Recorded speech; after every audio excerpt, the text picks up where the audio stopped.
물건을 사고 팔고 회사를 설립, 운영하며 돈을 빌리고 투자하는 모든 경제 활동 뒤에는 일정한 룰이 존재합니다. 그 룰이 없다면 누구든지 마음대로 행동할 수 있고 결국 신뢰는 무너지고 거래는 멈추게 됩니다. 바로 그 경제 활동의 질서와 신뢰를 지켜주는 법이 상법입니다. 상법은 단순한 기업 법률이 아니라 시장 경제가 제대로 돌아가게 하는 보이지 않는 설계도라고 할 수 있습니다. 대한민국 상법은 총 6편으로 구성되어 있으며 각 편은 상업활동의 다양한 영역을 규율합니다. 제1편 총칙은 상법 전체의 기본 원칙을 다루며 상인과 상행위의 개념, 상호, 등기 등 기초적인 상사법 규정을 포함합니다. 이는 상법의 기초체계를 형성하는 부분으로 상법을 이해하기 위한 출발점이 됩니다. 제2편 상행위는 상인이 수행하는 다양한 거래 행위에 대한 특별 규정을 담고 있으며 상사매매, 중개, 운송 등 실무적으로 중요한 상거래 유형을 구체적으로 규율합니다. 상인의 경제활동과 직접 연결된 실천적인 내용이 중심입니다.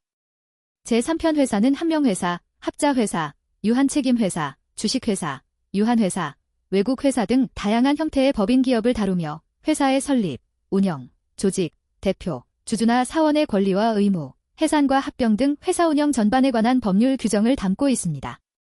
제4편 보험은 손해보험, 인보험, 해상보험, 자동차보험, 보증보험 등 다양한 보험 제도를 포함하며 보험계약의 체결과 이행, 보험자와 피보험자의 권리와 의무, 보험금 지급 및 면책 조건 등 보험의 기본 원리와 실무를 규정합니다.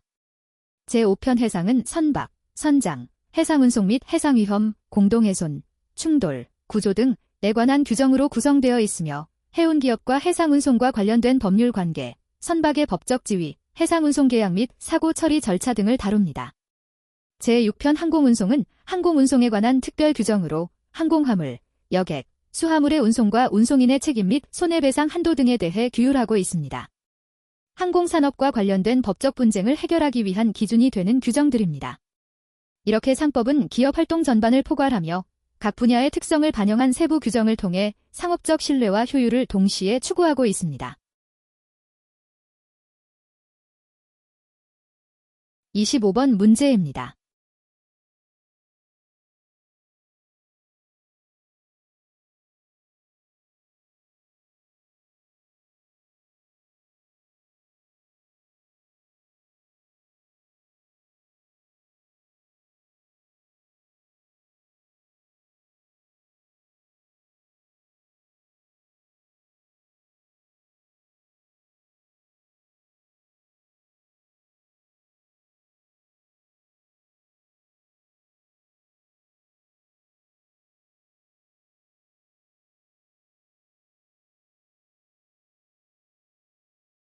이 판결은 스타트업 투자계약 및 신주 인수계약에서 빈번히 등장하는 사전동의권과 손해배상 약정의 법적 유효성 판단 기준을 명확히 제시한 의미 있는 판례입니다.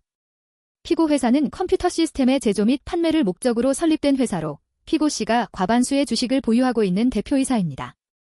원고는 2016년 12월 피고 회사에 20억 원을 투자하여 상환전환우선주 20만 주, 지분율 5.27%를 인수하였습니다.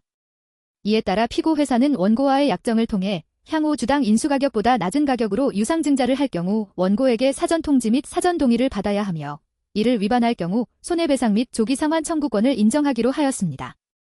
또한 피고 씨는 회사 채무에 대해 연대보증을 약정하였습니다. 그럼에도 불구하고 이후 피고 회사는 해당 약정을 위반하고 D 및 F를 대상으로 유상증자를 실시하였고 이에 원고는 약정 위반을 이유로 조기상환 청구 및 위약벌의 지급을 구하는 소송을 제기하였습니다. 원심법원은 주주평등 원칙 위반 등을 이유로 원고의 청구를 기각하였습니다. 이번 사건에서 쟁점이 된 법률적 문제는 4가지입니다. 먼저 첫 번째는 사전동의권과 손해배상 약정이 상법상 주주평등 원칙에 위반되는지 여부입니다. 이러한 약정이 본질적으로 주주 간 차등적 취급에 해당하는지, 또 그런 차등적 취급이 정당한 사정이 있을 경우 허용될 수 있는지 여부가 중요한 쟁점입니다. 두 번째 쟁점은 회사가 일부 주주, 즉 원고에게 우월한 권리를 부여하는 차등적 취급이 허용될 수 있는지 여부입니다.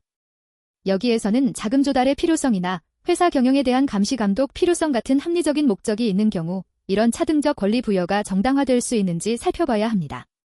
세 번째는 사전동의권 위반 시 손해배상 약정과 조기상환 청구권의 유효성입니다. 이런 권리들이 계약 위반 시 발생하는 정당한 손해배상 수단으로 인정될 수 있는지, 또 그 내용이나 범위가 과도하여 무효로 판단될 여지는 없는지 여부가 논점입니다. 마지막 네 번째 쟁점은 투자금, 즉 주식 인수대금의 원금 보전 약정이나 법정 배당 외에 별도로 수익을 지급하는 약정이 주주평등 원칙에 위반되어 무효인지 여부입니다. 특정 주주에게만 원금 보전이나 추가적인 수익을 보장하는 약정이 과연 주주평등 원칙에 반하지 않는지, 이 부분도 검토가 필요한 쟁점입니다. 대법원은 먼저 사전동의권 및 손해배상 약정이 원칙적으로 주주평등 원칙에 반하는 차등적 취급에 해당한다고 보았습니다. 다만 회사의 자금 조달 필요성, 전체 주주의 이익에 부합하는지 여부, 그리고 다른 주주에게 실질적 불이익이 발생하지 않는 경우에는 정당한 특별한 사정이 인정되어 이러한 차등적 취급이 허용될 수 있다고 판단하였습니다. 본건에서는 원심이 이러한 요소들을 충분히 심리하지 않은 채 무효로 판단한 것은 잘못이라는 점을 지적하였습니다. 이어 대법원은 일부 주주, 권고에 대한 우월한 권리 부여라는 차등적 취급에 대해서는 정의와 형평의 관점에서 신중하게 판단해야 한다고 하였습니다. 본 사안에서 원고가 납입한 신주인수대금이 회사의 존속과 발전에 기여하였고 사전동의권 부여가 회사의 경영 감시에 기여하여 전체 주주의 이익에도 부합한다고 보았습니다. 또한 다른 주주에게 직접적이고 실질적인 손해가 발생한다고 보기 어려운 점도 강조하였습니다.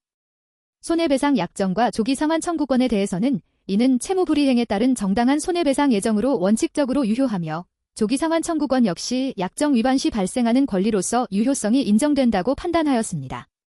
다만 손해배상액이 과도한 경우에는 민법 제398조 제2항에 따라 감액될 수 있음을 덧붙였습니다.